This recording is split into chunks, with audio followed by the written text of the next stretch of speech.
Thank you, Veterans for Peace and Iraq Veterans Against the War and others who brought together this gathering of people with moral courage, physical courage, people who go back home and multiply themselves with their neighbors and friends, because without that, you know, it doesn't happen. It's important just to pay some of our sympathies to those victims in Japan and the nuclear disaster, the kind of nuclear disaster that could happen here at Indian Point or Southern California. And with their enormous pain, they are sending us a message to close down these plants and usher an era of renewable and energy and solar energy.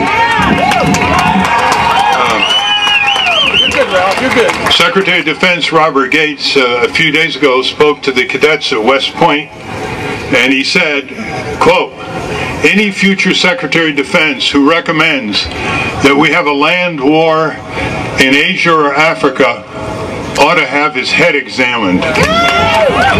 So the question is, why are we still in Afghanistan and Iraq?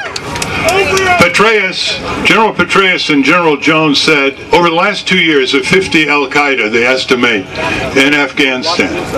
Why are we blowing that country apart? Why are we sending our injured and sick back home day after day? Why are we killing so many Afghanis after 1 million Iraqis have died or more, and 5 million refugees and their country blown apart? A phenomena that a recent book just out, Erasing Iraq, called sociocide. It's because the people of this country don't have any influence on military and foreign policy. It's that the power is in the hands of the few against the many. The military-industrial complex that Eisenhower warned us about in his farewell address is more powerful and concentrated than ever. And I understand in the draft in that address, he wanted to say the military-industrial congressional complex, a word that was dropped out. So it's important to move for new political movements. The two-party dictatorship is driving our country and its economy into the ground. If you look, for example, at what Bush has done that were considered unconstitutional and war crimes, consider the continuity, the seamless continuity with President Obama. Just look, the criminal wars and occupation continue in Afghanistan, Pakistan, and Iraq, now as under Bush. Extraordinary rendition, a fancy word for kidnapping and sending people without any charges to other regimes to be tortured. Still going on. Torture, still going on. Indefinite imprisonment, Guantanamo, still going on. Surveillance of people in this country without judicial approval, still going on. Again and again, what Bush did, Obama is doing with better rhetoric. That's why I call his government Obama Bush. The seamless transition. What we have to do here is talk to the American people about how these wars are boomeranging against us. The reason why so many budgets are cut, unemployment, lack of law enforcement against corporate criminals, is we're putting so much money into Iraq and Afghanistan and Pakistan and others. Now look how they look at us. There aren't any Al-Qaeda to speak of in Afghanistan. There are 25 to 30,000 Taliban fighters. They have no air force, no navy, no artillery, no tanks. They have Kalashnikovs and rocket-propelled grenades and suicide belts, and they're holding down the most powerful army in the history of the world, 100,000 American soldiers, 100,000 more contractors, all kinds of Afghani soldiers. How are they doing that? I mean, they're pretty cruel themselves. How are they doing that? Because they have a cause that says expel the invader. Expelling the invader will be forever the cause of everybody in the world who is invaded. And so we better pay attention to the way the Afghani people who are not fighting, just going around their daily lives. When those 9 boys were were killed by a drone on March 1st, their families are going to hate America, and their relatives are going to hate America and want to fight America. When those wedding parties were blown up by this so-sorry terrorism helicopters, the same thing. We're boomeranging. We're creating enemies and fighters against us. So this is not a national security. It's just a reverse. It's creating hatred and violence all over the third world against the United States. And those militarists and those warmongers who are both Democrat and Republican are speaking on our behalf, and we must never let that happen.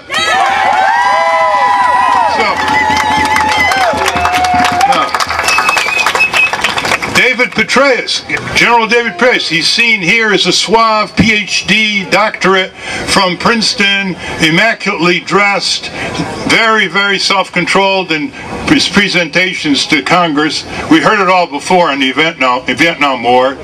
But overseas, he's seen in Afghanistan as the butcher of Afghanistan.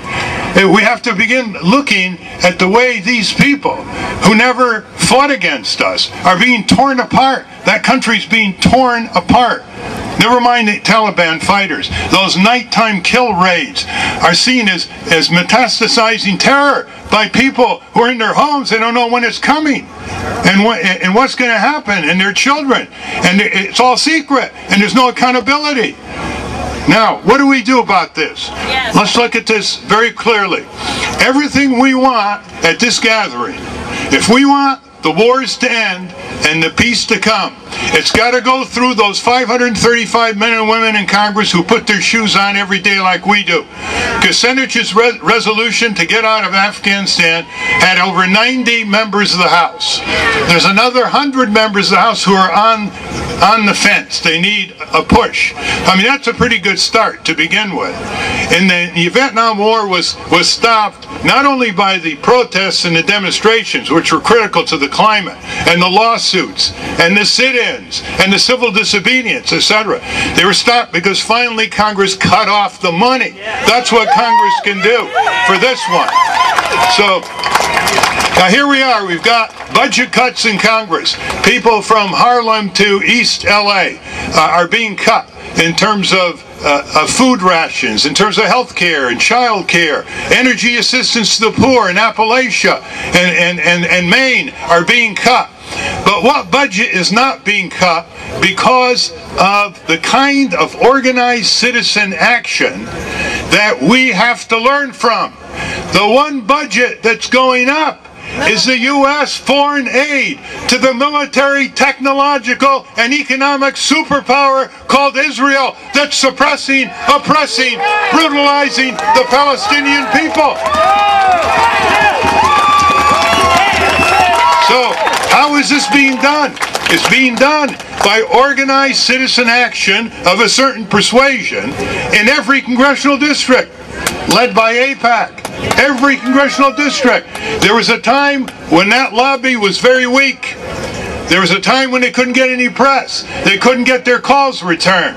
Now, anything they put on the table in Congress, they get over 95% of the members of Congress. That is the kind of citizen action to learn from. How do they do it? First of all, they don't blow off steam unless it's focused laser-like on every member of Congress. They go personally to every member of Congress. They go to their offices back home, whose addresses are in your phone book. They go to the offices on Capitol Hill. They raise money for their campaigns. But the most important power is the power to absorb the time of members of Congress who say to AIPAC, we'll do whatever you want, just get off our back. We got other things to do. In other words, everything we do has got to focus on each senator and representative. Their grown-up children, their brothers, their sisters, their grandparents, their friends, their business associates. They're all back home, and you can find out who they are. I can't emphasize enough that we can have massive rallies. There was one 200,000 some of you were at in 2003. If we do not take that energy and zero it in on each member of Congress. Say, okay, where are you now? Where are you going? What's your decision? What are you going to do? Bring the soldiers who are coming back from Afghanistan and Iraq. Most of them are against these wars. There was a poll in January 2005 of soldiers in Iraq that the Pentagon did not challenge. Over 70% of the soldiers said in January 2005, we got to get out of Iraq in 6 to 12 months, including a majority of Marines. And you don't think they think that's true about Afghanistan? We got to get them speaking to the media. Yeah. You have on your side a majority of the American people. You think the majority of the American people now, suffering unemployment, suffering cuts, want their tax dollars, want their sons and daughters to go blowing countries apart that don't threaten us? Of course not. So you have what Abraham Lincoln called the public sentiment. With the public sentiment, we can do anything. And that's what we have to organize. And so each and every one of you, if you haven't done it already, you go back and you get 10 people. You get your neighbors or friends and relatives, sit them down in the living room, and just connect with that general public sentiment, the energy to put that public opinion on a cutting-edge impression on the members of Congress. Let me just leave you with a couple last words. Cutting off the money is what Congress can do. You see, the executive branch, the imperial presidency, has a momentum of its own, and it can do whatever it wants until the money runs out. That's what you want to focus on. And now, with people desperate for services that are being cut, all kinds of health and safety programs are being cut, housing, education.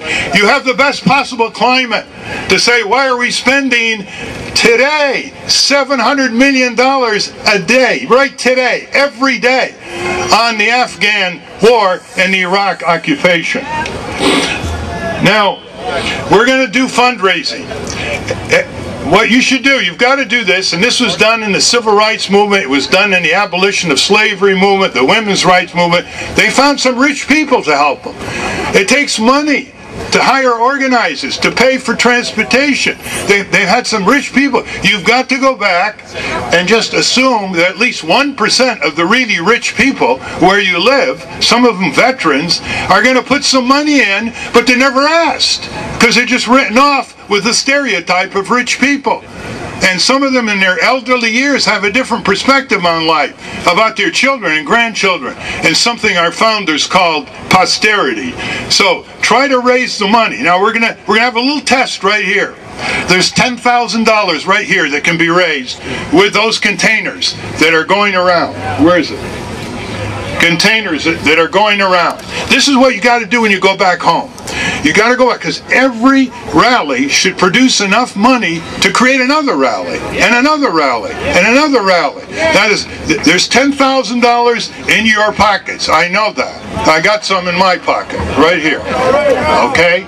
So we're going to put it in here, and it's go all around, and then maybe before the rally's over or afterwards on the website, veteransforpeace.org. Veteransforpeace.org. They'll tell you how much they raised.